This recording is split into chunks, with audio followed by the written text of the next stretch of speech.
Day 2, Everyday Conversations in English. Hey everyone, welcome to day 2 of our 7-day English speaking challenge. I'm so glad you're back for more yesterday. We covered introductions and I saw some really awesome ones from you. Keep practicing because introductions are the foundation of all conversations. Today, we're going to take it a step further. We'll dive into everyday conversations that will help you sound more natural when speaking English. Whether you're at the grocery store, a coffee shop, or chatting with a colleague at work, today's practice will give you the confidence to start talking to people in real life situations. Why everyday conversations matter when we think about learning English. Many people focus on grammar and vocabulary. And while that's important, what really helps you feel fluent is mastering everyday conversations. Why? Because most of the conversations we have daily are simple exchanges. They might not be deep, but they help you connect with people. For example, imagine you're at a coffee shop and you want to order a latte. Or you're at the grocery store and you need help finding an item. Knowing how to handle these conversations makes a huge difference in feeling confident when you speak how to approach everyday conversations. Now let's break down the most common scenarios you'll face in everyday life. We're going to look at how to start conversations, what to say in different situations, and how to keep things flowing naturally. Here are the 3 most common situations we'll practice today. 1. Ordering food and drinks. 2. Shopping conversations. 3. Small talk with colleagues or strangers at. Let's start with ordering food or drinks because this is something most of us do. Frequently, situation 1, ordering food or drinks. Let's say you're in a cafe. Here's how the conversation might go. 1 customer.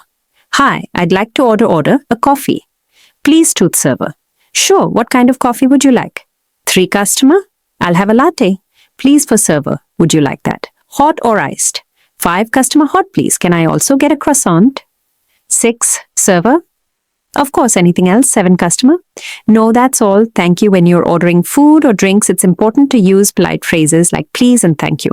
Notice how short and direct this conversation is. You don't have to overcomplicate it. Just stick to simple, clear sentences. Situation 2, shopping conversations.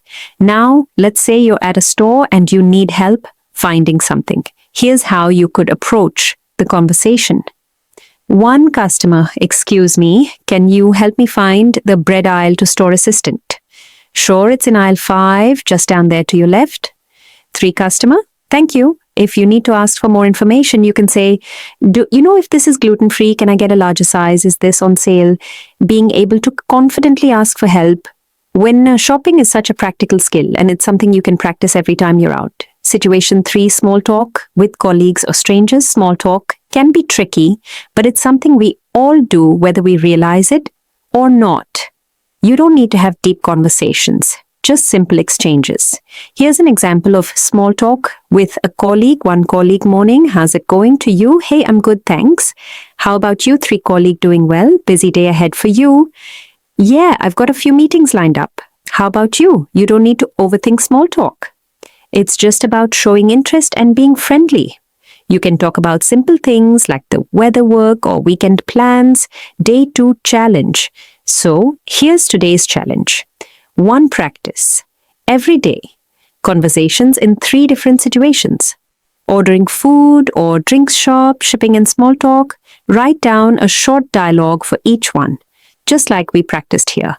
2. Record yourself. Practicing these conversations. Pay attention to your tone and pace. 3. Share your recordings or written conversations in the comments. Let's help each other get better. Day 2, wrap up. That's it for day 2. You've now got some practical tools to handle everyday conversations which will help you speak English more naturally. Tomorrow, we're going to take it up a notch and practice more advanced conversations. Don't forget to like, subscribe, and drop your comments below. See you tomorrow for day 3 before you go. I want to remind you of something really important. Learning a new language like English isn't just about memorizing in words or phrases. It's about building confidence, patience, and resilience. There will be days when you feel like you've mastered a conversation and other days when you might struggle. But that's completely normal. It's all part of the process. Think of it like this. Every time you make a mistake, you're learning something new. That mistake is teaching you something valuable that's helping you improve pro. So don't be afraid of mistakes. Embrace them. The more you practice, the more comfortable you'll become when you're out in the real world. Whether you're ordering food, chatting with a colleague at work, today's practice will give you the confidence to start talking to people in real life situations. Why everyday conversations matter. When we think about learning English, many people focus on grammar and vocabulary. And while that's important, what really helps you feel fluent is mastering everyday conversations.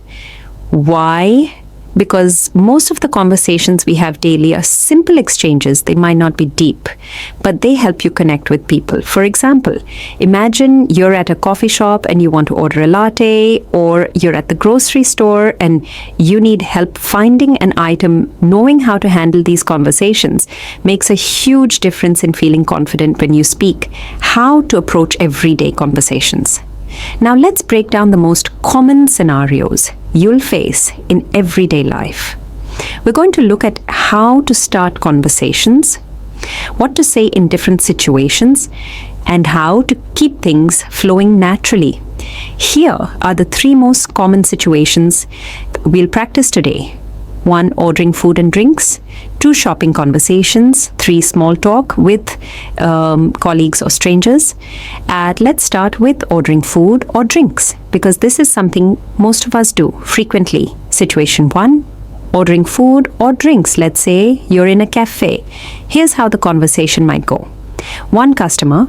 Hi, I'd like to order a coffee, please. 2th server. Sure, what kind of coffee would you like? 3 customer. I'll have a latte, please, for server. Would you like that hot or iced? 5 customer. Hot, please. Can I also get a croissant? 6 server. Of course, anything else? 7 customer. No, that's all, thank you. When you're ordering food or drinks, it's important to use polite phrases like please and thank you. Notice how short and direct this conversation is. You don't have to overcomplicate it. Just stick to simple, clear sentences. Situation 2. Shopping conversations. Now let's say you're at a store and you need help finding something. Here's how you could approach the conversation. 1 customer. Excuse me, can you help me find the bread aisle to store assistant? Sure, it's in aisle 5, just down there to your left. 3 customer. Thank you. If you need to ask for more information, you can say, do you know if this is gluten free? Can I get a larger size? Is this on sale? Being able to confidently ask for help when shopping is such a practical skill, and it's something you can practice every time you're out. Situation 3. Small talk with colleagues or strangers. Small talk can be tricky, but it's something we all do, whether we realize it or not. You don't need to have deep conversations, just simple exchanges. Here's an example of small talk with a colleague. 1 colleague. Morning, how's it going? To you, hey, I'm good, thanks. How about you? 3 colleague. Doing well, busy day ahead for you. Yeah, I've got a few meetings lined up. How about you? You don't need to overthink small talk. It's just about showing interest and being friendly. You can talk about simple things like the weather, work, or weekend plans. Day 2 challenge. So here's today's challenge. 1. Practice everyday conversations in 3 different situations. Ordering food or drinks, shop, shopping, and small talk. Write down a short dialogue for each one, just like we practiced here. 2. Record yourself practicing these conversations. Pay attention to your tone and voice. 3. Share your recordings or written conversations in the comments. Let's help each other get better. Day 2 wrap up. That's it for day 2. You've now got some practical tools to handle everyday conversations, which will help you speak English more naturally tomorrow. We're going to take it up a notch and practice more advanced conversations. Don't forget to like, subscribe, and drop your comments below. See you tomorrow for day 3 before you go. I want to remind you of something really important. Learning a new language, like English, isn't just about memorizing in words or phrases. It's about building confidence, patience, and resilience. There will be days when you feel like you've mastered a conversation, and other days when you might struggle, but that's completely normal. It's all part of the process. Think of it like this. Every time you make a mistake, you're learning something new. That mistake is teaching you something valuable that's helping you improve. So Don't be afraid of mistakes. Embrace them. The more you practice, the more comfortable you'll become when you're out in the real world, whether you're ordering food, chatting with a colleague, or asking for help in a store. Remember that the goal isn't perfection. The goal is communication. If the person understands you, you've succeeded. And over time, the fluency, the confidence, and the natural flow of conversations will come. It's easy to get frustrated or feel like you're not making progress fast enough. But here's a little secret. Even native speakers don't speak perfectly. All the time, we all pause, make mistakes, or stumble over our words occasionally. So give yourself the same grace. I want you to celebrate every small win, whether it's confidently asking for something in English or understanding a new phrase you hadn't heard before. These moments are proof that you're moving forward. The journey to fluency is like building a house. You're laying the bricks day by day. Some days you'll add many, and other days maybe just one. But as long as you're showing up brick by brick, you're building something amazing. So keep practicing, keep speaking, and most importantly, keep believing in yourself. You've already taken such a brave step by committing to this challenge, and that's worth celebrating. You're not just learning English, you're growing stronger, more confident, and more capable with each day. I'm so proud of the progress you've made so far, and I can't wait to see how far you'll go by the end of this week. Don't forget to share your experiences, your challenges, and your victory with us. We're in this together, and together we're getting better. Remember, it's not about how fast you go, but about not giving up as long as you keep moving forward. Even if it's just one small step at a time, you're already ahead. Thank you for joining me for day 2. I'm so excited to see you back here for day 3, where we'll tackle more real-life English conversations. Until then, keep practicing, stay positive, and never forget you've got this.